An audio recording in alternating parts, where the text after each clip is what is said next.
folks. My name is Boris, and I have to introduce myself. Long time ago, when I was educated back home in Europe, I grew up into an atheistic society, and at school we were taught the theory of evolution, which I started doubting because I haven't seen different species jumping into another species. I didn't see the development turning. Simply, I didn't see any evolution, and I started doubting myself. You cannot observe that really, because later on I found that serious science, like the zoology, all the biology, different types of the zoology, which are the three types. This is the for the plants, for the animals, zoology, and anthropology for the people. There are some certain limits, which boundaries that they cannot jump. And not only this, there are serious laws, not only into the biology, the other serious science. For example, the physics, nuclear physics, and the chemistry, there are boundaries that you cannot just do whatever you like to. And simply, there are laws that they work. And later on, when I read the Bible, I understood that this book is not only a theological book, but it's a book of science. I'm talking about serious science. Here I find not only biology, physics, like nuclears as well, and chemistry and other serious science, different disciplines that they're in there. It's a lot of in this book. I gotta say, this is the manual book for every human being. So when you understand it, when you read it, after you asking yourself, what's the purpose for me coming on this planet Earth? What's the purpose of my life? To discover it. And when you find it, to be happy with the Creator. Okay, we said that there are two theories, theory of creation, theory of evolution. So if the theory of evolution cannot work so well, let us see scientifically, not theologically, is this book working? And is it possible, the theory of evolution? So I want to start investigating this right now. And as we open the Bibles with us, we're just shortly going to ask for guidance. And dear Lord, be with us when we open your book and give us more understanding. So everything what's covered to be unveiled in front of us. So it will be more clear in front of everybody that whatever you've done it with wisdom, with power, and there is a model of the creation. So the creation starts with simple quote, "In the beginning God created the heaven and the earth. And the earth was without form and void, and darkness was on the face of the deep. And the Spirit of God was hovering over the face of the waters." Let us imagine, have you observed the astronauts out in space? They show them what they're doing over there into these space stations. One of the most loved things for them to do is to play with water because there is no gravity. And when they spill a little bit of the water, the bubbles goes here and there in different shape, less form, as it is mentioned here in the Bible. So, this is the beginning of the creation. God gathered these waters. And that's why these gathered waters were without shape and without form, without something very special, which we call electromagnetic field, which is the gravitational field of the planet Earth. Electromagnetic is the field. So, let us draw first that water, which we say was hovering over the face of the waters, and it became solid. It was not moving anymore because, you see,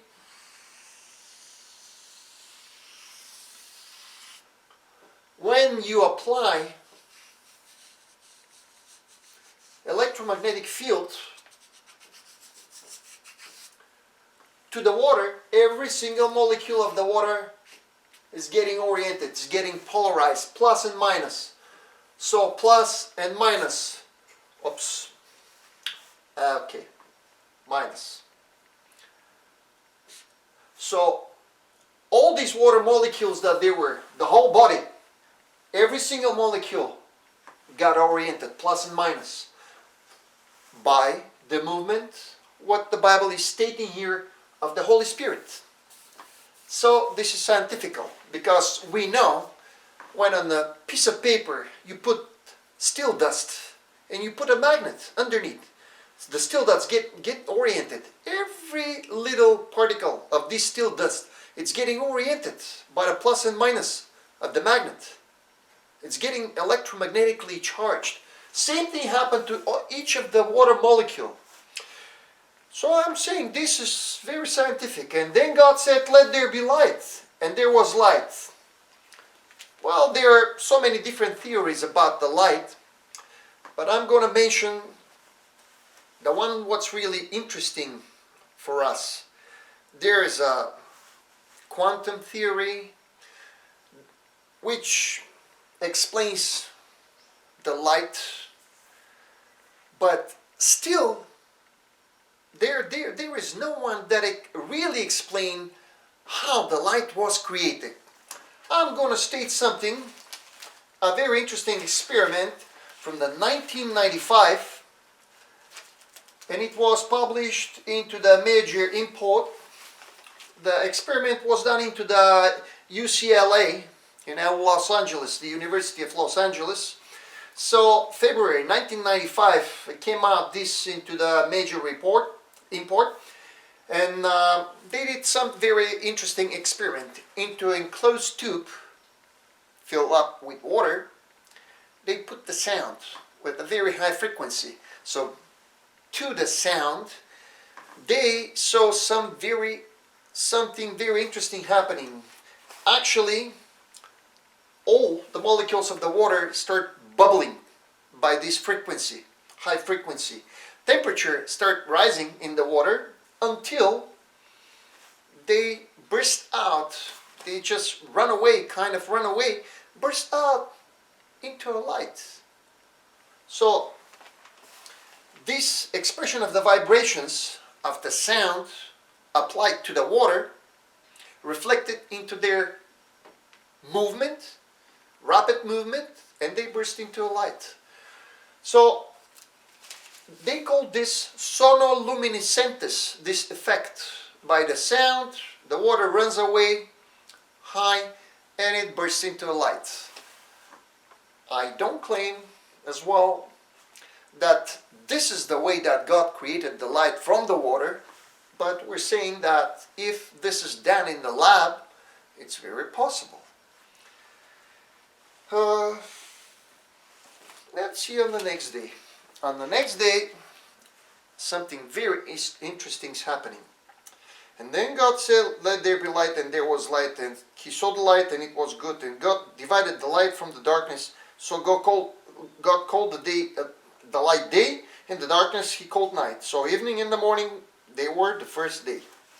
Then God said, let there be a firmament in the midst of the waters, and let it divide the waters from the waters. Or some other versions of the Bible says, let it divide from the water down from the water above. So it was a lot of vapor around the planet Earth. So this special firmament I'm going to draw in pink. I tell you why later on. So this special firmament around the planet Earth was probably around on 15 kilometers high, around. We don't know exactly. That's what the scientists are supposing. But let's see. This firmament is supposed to divide the waters that they're above, like a clouds, from the waters that they're below, into here. This still not completed structure of the planet Earth. Still waters. So, then God made the firmament and divided the waters which were under the firmament from the waters which were above the firmament. And it was so. And God called the firmament heaven. So the evening and the morning were the second day. This second day, this firmament was something very special that it was created. Later on, into the Lord Livermore National Laboratory, where they were making experiments with the hydrogen, they put the hydrogen under super cold temperature, minus 237 Kelvin, which is no colder than that. That's how cold it is out there in space. So under this cryogenic temperature, under pressure, the hydrogen becomes slightly pinkish. That's what you see every morning, every evening at the sunrise and the sunset. And we tell you why this is so important. And this firmament, translated from Hebrew in the original firmament,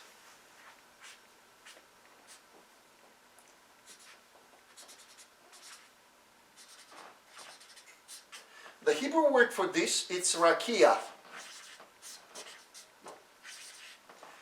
which means, first, metal.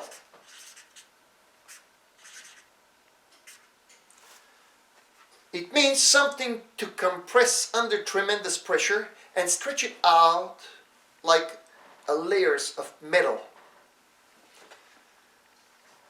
So it was with the crystalline structure.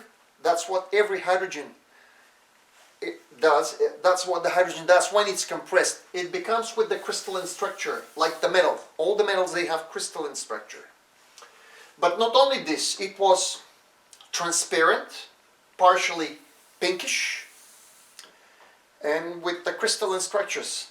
It did something extremely important for us. It was electroconductive.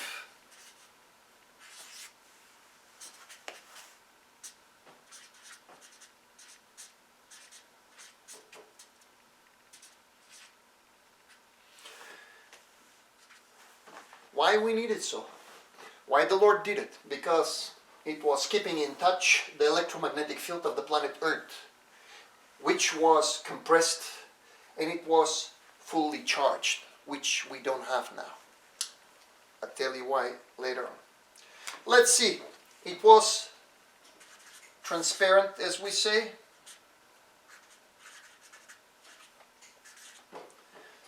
Fourth, it was magenta pink. Fifth, it was UV filtered, very important.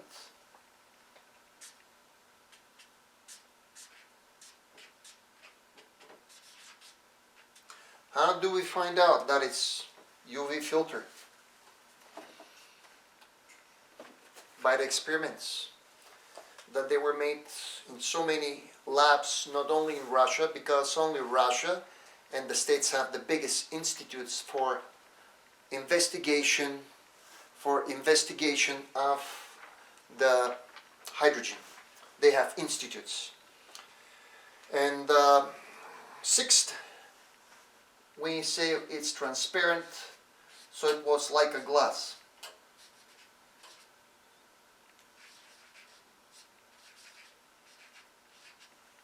And number 7,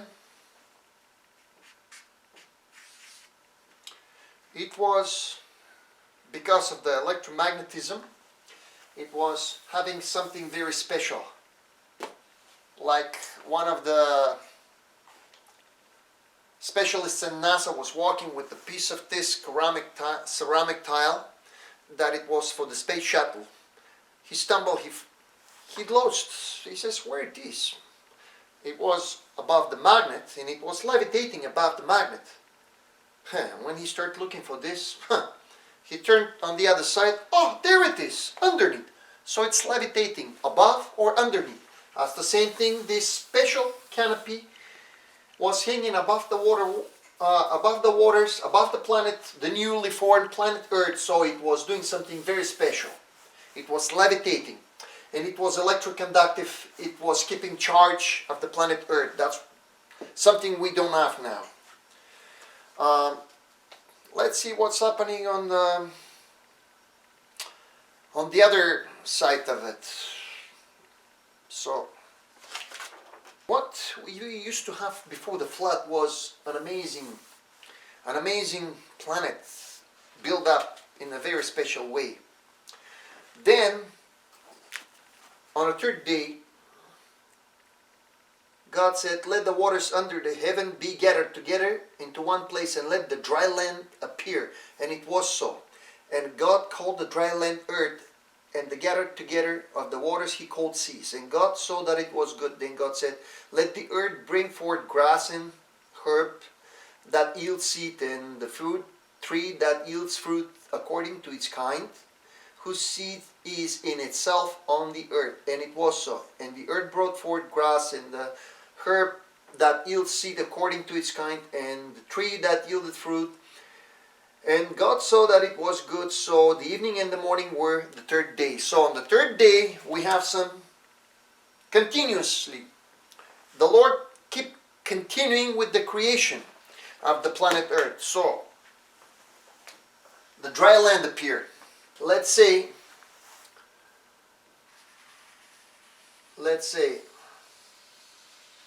that, let us imagine, the planet Earth is like an egg. So we got the center.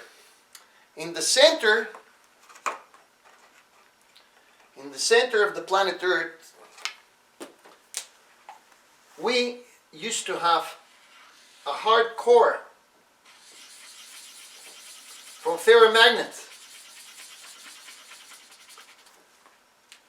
And from where do we know that? When we turn to Job chapter 38, when the Lord is talking to Job, and he's asking me, where you were when I did put the foundations of the planet Earth?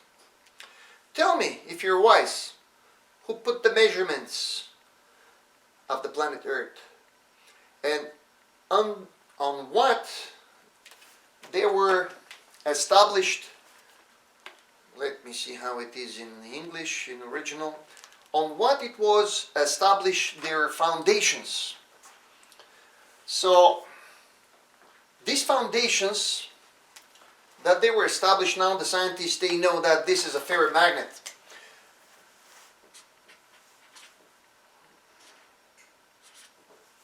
So this ferromagnet is like every magnet doing,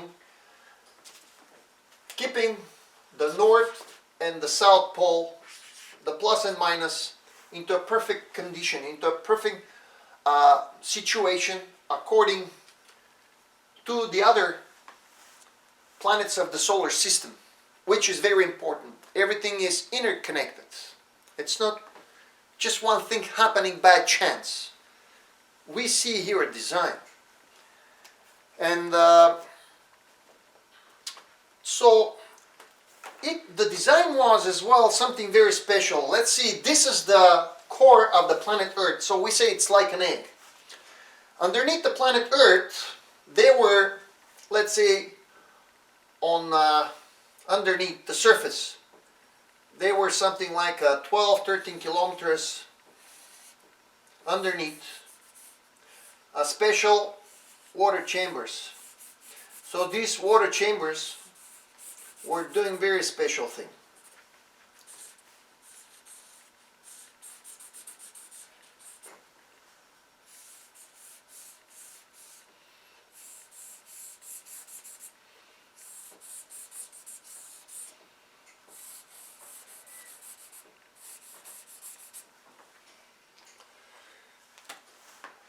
They were helping actually the plants to grow out faster because it was topsoil here on the planet Earth, but underneath the topsoil it was the crust of the planet Earth. Let's see what's the crust made of. We say it's like an eggshell.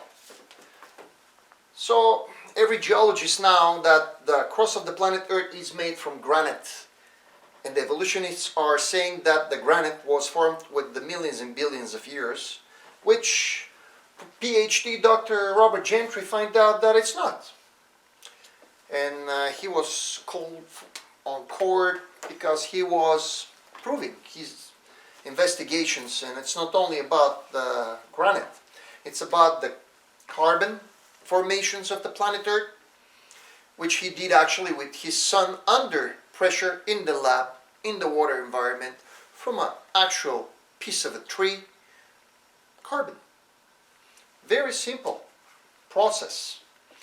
But let us go back on the granite.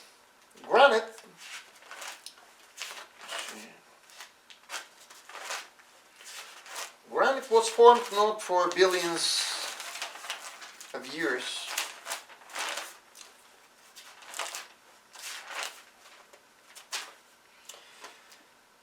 but it was formed momentarily. He said it was done. How do we know? Evolutionists are claiming that we see the decay of every radioactive material going down to the lead. Down to lead. And this is like a chain. And they say we see this in the granite, but they cannot explain the traces of polonium-218, polonium-210, and polonium-214. Because the period of the half a decay of polonium-210 is 22 days. So remember now that after 7 periods of half a decay, all this radioactive element must be gone. So the day should have been going on only a few weeks.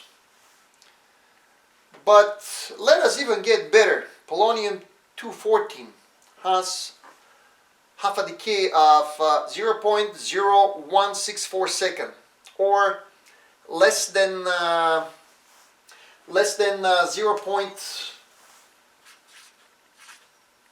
Polonium-218, half a decay of 0.0000164 of a second. Why this is so important? Because he found these radioactive pleochroic halos, which are the traces from the polonium-218, not in order, which means that this material should have been already established when the polonium-218 was decaying. So it was like the photographic plaque, ready, done for the decay and the radioactive halos of the polonium-218 to be there so that we can see him today. Not only this, he investigated more than 1,000 species of the granite of the planet Earth. All different continents of the planet Earth he went. And he's done a very good, excellent job about this. Let's see even more. So it was seas and continent. Actually, it was only one big continent, Pangaea. And it was not so much water, because most of the water was underneath the planet Earth. And on the 4th day, we see the Lord, He keeps on creating. But let us see even better, because what it was here underneath we had radioactive materials, which we know in our nuclear plants now, they do nothing else but they give heat. So, I'll tell you how the Russians are building their houses. Back on. You have a house,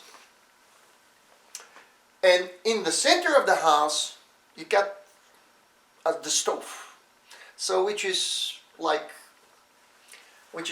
oven, like stove, something like that. So it's like a huge big fireplace. And they sleep on the top of the fireplace because it's nice and cozy. But all around, it's giving heat equally to each corner of the house. So same design we see here, because from the center of the planet Earth, these radioactive materials do nothing else but they give heat. So they give heat away, and this heat heats up all different layers of clay and sand, of clay and sand, of clay and sand, until it reaches somewhere around to the water subterranean chambers. which we said they're about on 12 kilometers underneath the planet Earth. So this, from here, from the top to the underneath of the water chamber, I saw 12 kilometers. That's how much underneath the planet Earth were these subterranean water chambers. And what these radioactive materials were doing, they were heating up the water. Water was heating up the surface. Perfect. Everything was perfect, in balance. This is the furnace of the planet Earth. Was working in balance. Why? Because everything was orchestrated to be going on and on and on and on. Perpetual. Perpetuum mobile. Now it's not anymore perpetuum mobile. We'll see this. Why this happened and how did it happen scientifically. So we know that this was in perfect balance. The radioactive materials were not going out on the surface like we do find them today. And everything was orchestrated perfectly to sustain life. Not only for the plants, not only for the animals that they were created on the next day, but for human beings. So let's see, what was the atmosphere before the flood? Because what I'm drawing here, this is the pre-flood contest. That is the planet Earth created before the flood. And we gotta say that the atmospheric baric pressure, black pen, atmospheric pressure from this canopy to the surface of the planet Earth was 2.25 atmosphere. We don't have that anymore because this canopy doesn't exist anymore. Now we go up to 1 atmosphere and we have a storm. Above 1 atmosphere we have a very strong storm, 1.5 even more. All the sailors, they know, hurricane, all the meteorologists that they're measuring the weather guys, they know. It's danger, they don't advise any vessel, any airplane to go out there. So, let's see how about the air that we breathe today, because it was different before the flood. That's what we find in the fossil records. That's what the anthropology and paleontology studies. And before the flood, the fossil record shows that it was much more oxygen than now. And it was, let's start with the carbon dioxide. Carbon dioxide was 0.25. This doesn't want to write. Okay. Carbon dioxide, 0.25% of the atmosphere.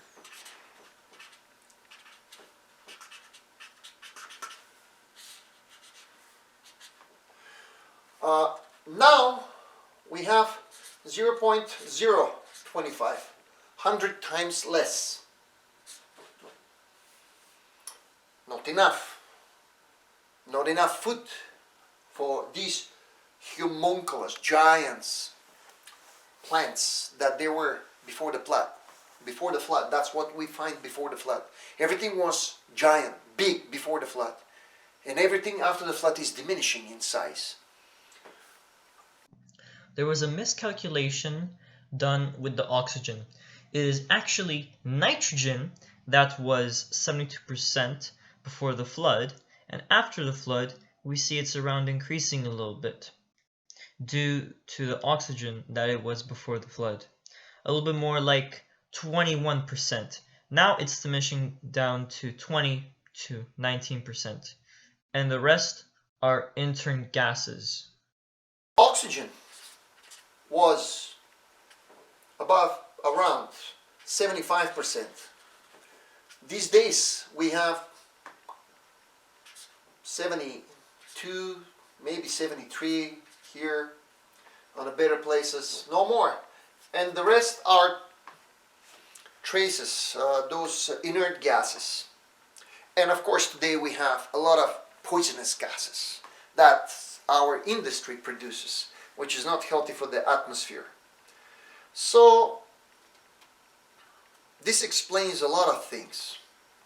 This explains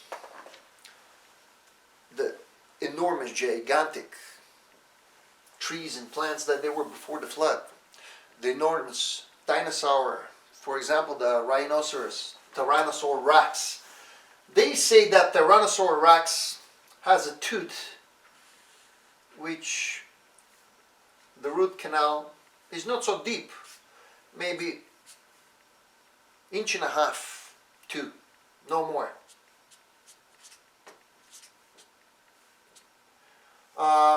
But his tooth was something like 15 centimeters, that's how many in inches.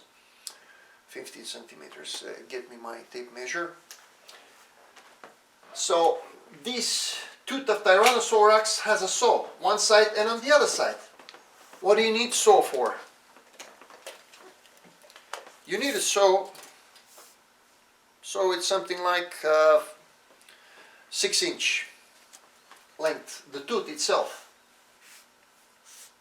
6-7 inch maybe, okay, 6 up to 7 inch. So this tooth has a saw. You don't need the saw to kill another animal, but you need saw to keep cutting some plants.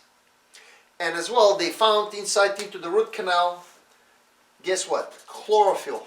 Where you get the chlorophyll? This is the green stuff from the plants. That's what he was eating. Of course, he didn't get this chlorophyll from another dinosaur. So this explains a lot of things, and it shows that these dinosaurs were not carnivores.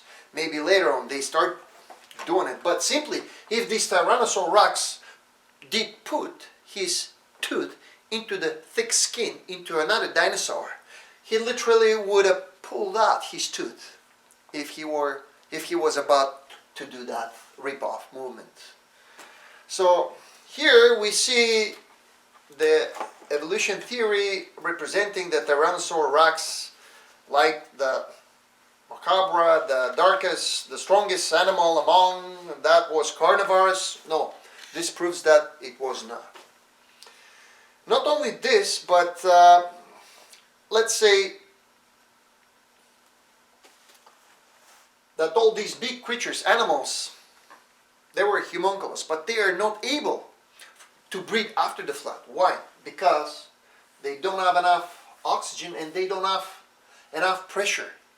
That's why Tyrannosaurus rex or another dinosaurs that they were on the land, they died faster than those that they were in the sea.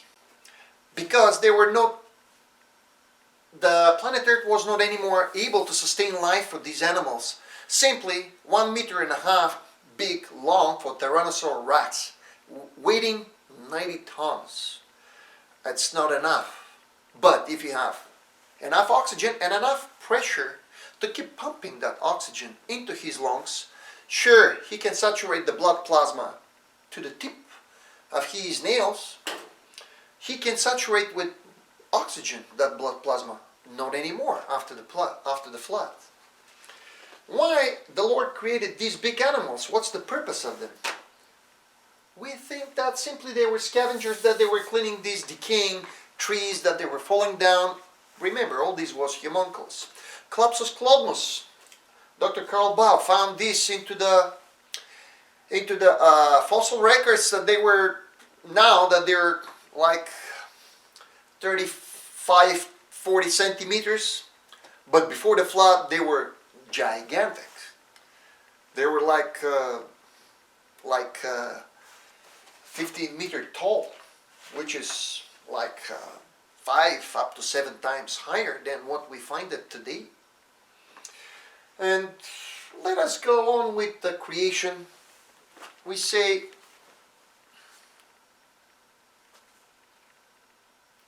after the Lord created in the 4th day as well, He created all the planets of the solar system. Why? It makes sense, right? When you build up a house, first to put the foundations of the building, then you build up the building, then you put the roof, then you electrify the building. So that's what I think the Lord did on the fourth day. So he put the sun and the other solar bodies of our solar system, and he said, let the big planet, the sun, be for the light for the day, and the moon to be the smaller light that is gotta show through the night. But even though the night was not like the night we do experience now, because before the flood something very special was going on. Let's see the sun here, the sun beaming down, and if it's beaming down with the very high rate, which is dark blue, I call it a UV. This UV were filtered out. Remember, it was UV filter, this canopy, from heavy hydrogen. So this was not going down through the canopy, it was not harming people, animals and plants like it is harming us now. It was slowly getting tired, because that's what the light has. The light is has very high energy, but it's getting tired very fast. So that's why we measure the light in photons, in quants, and after it's getting tired, it's not anymore from the spectrum of the UV with a very high energy, but it goes down into the UV light, which is reddish, and a medium and an infrared, infrared spectrum of the light.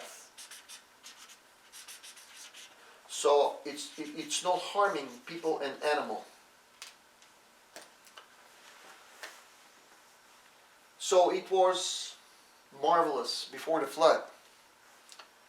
And on the fifth day, the Lord did all these animals that they were flying, all the birds and all these animals that they were into the deeps of the sea, all the fishes. On the sixth day, he created all these cattle and all these animals that they're on the land, and at the very end he said, let us create the human being by our own image, of our own likeness, and let the human, the man, create above the sea fish, above the birds, above the cattle of all the land, and on everything that's on land. And the Lord God created the human being by His own image, by God's image. And He made them male and female. And He blessed them. And every day the Lord created something and He said it was good. But on the sixth day after, He did create the man as a crown of His creation, as a finishing line of His creation. He said, it was very good. And yes, it was evening and morning, it was day 6. So that's how it says, it was finished with the creation of the planet Earth. And the Lord rested on the 7th day, not because He was tired, but because He wanted to put these days to be special on site and to sanctify it. And He made it holy. So this is like a monument for Him. And that's the Sabbath day. So let's see. This beautiful planet that it was before the flood, created for pleasure, for everything to be sustaining life perfectly, perpetual. Man was created not to die, but to put the man into this environment. Scientists are calculating that the man can run continuously with the speed of around 60 kilometers an hour for 3 hours. And the sprint of a man was probably, depends on the size of the man as well, probably from 80 to 100 kilometers an hour, maybe more. That's the sprint. Now, the fastest running animal on the planet Earth, the cheetah we know, it runs up to 60 kilometers an hour. Not faster than that. Just imagine how fast the cheetah was about to go before the flood. But let's see how this beautiful planet was destroyed and why. So we're going to turn with us the Bible in the days of Noah, because the Lord saw that was too much evil in the earth, and he saw that it was no good anymore. And the Lord said to Noah, come unto the now it came to pass, when the men began to multiply on the face of the earth, and daughters were born to them, on, and the Lord said, my spirit shall not strive with men forever, for he is indeed flesh, yet his days shall be 120 years. No longer than that. Even later on in the book of Psalms, we find that it's good for the man if he can reach the age of 70 in good health, because after that it's just a suffering. So why? Because the iniquity was spreading out enormously. But he found only one man, Noah, and his 3 sons, righteous. And he gave instructions to Noah to build an ark. Now these days, there's quite a lot of discussions between the evolutionists and creationists. So the creationists build up a small vessel, model of Noah's Ark, and they put it into the sea lab to see on what kind of wave the sea-going vessel like this would stand. And it was standing up to 63 meters wave. It was going up and down on 90 degree and sideways on the 90 degree, but it was not overcapping. So who was the engineer of this vessel was brilliant. Now we know that our days the submarines can go and they can stand up to 22 up to 25 balls, which is 22 up to 25 meters wave, tsunami wave. Military ships, they can stand up to maybe 20 meters. Not like the submarines. Submarines are built much stronger because they got to experience the tremendous pressure when they go underneath as well. But simply, the evolutionists, they say, oh, there is no such a vessel built up, even with our modern technology, that could stand up such waves like the planet Earth experienced on the Noah's day. And we'll go now to these days. Because the iniquity was spreading out, he saw that Noah and his 3 sons, Sem, Ham, and Japheth, with his wives, so 4 men, 4 women, he commanded them, build up the ark. And even though Noah was building the ark and everybody was mocking him because it was no rain. The earth didn't experience rain before that.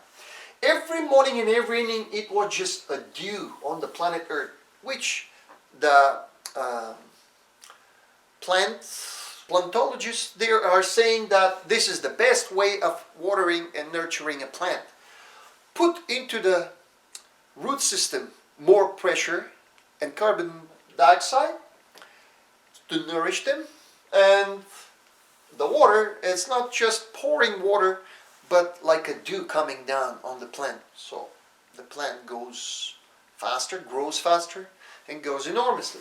So that's why they were mocking Noah that it was no rain. The earth didn't experience rain. But after the ark was ready and done, the Lord commanded to Noah to go into the ark, and the Bible is stating that the angel of the Lord is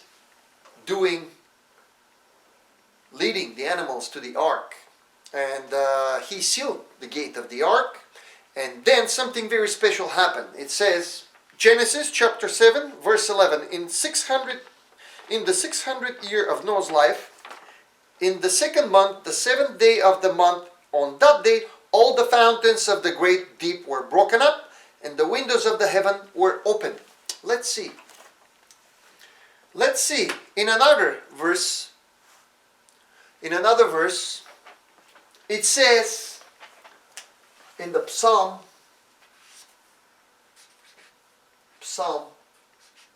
46 verse 6 says, the Lord added his voice and the earth melted. And the earth melted. I'm going to quote quite a lot of quotations that the Bible is stating the power of the voice of the Lord. When he is adding his voice, the mountains are shaking, everything trembles. So in the Psalm 46 verse 6 it says, the Lord added his voice and the earth melted. Just remember, like an egg. Put an egg into a microwave, or don't put it because it bursts. Put a potato in a microwave. So you'll see, within a couple minutes, which for the planet Earth was much bigger, within like let's say 2-3 hours, small cracks started appearing on the surface of the planet, of this granite crust. And it started cracking.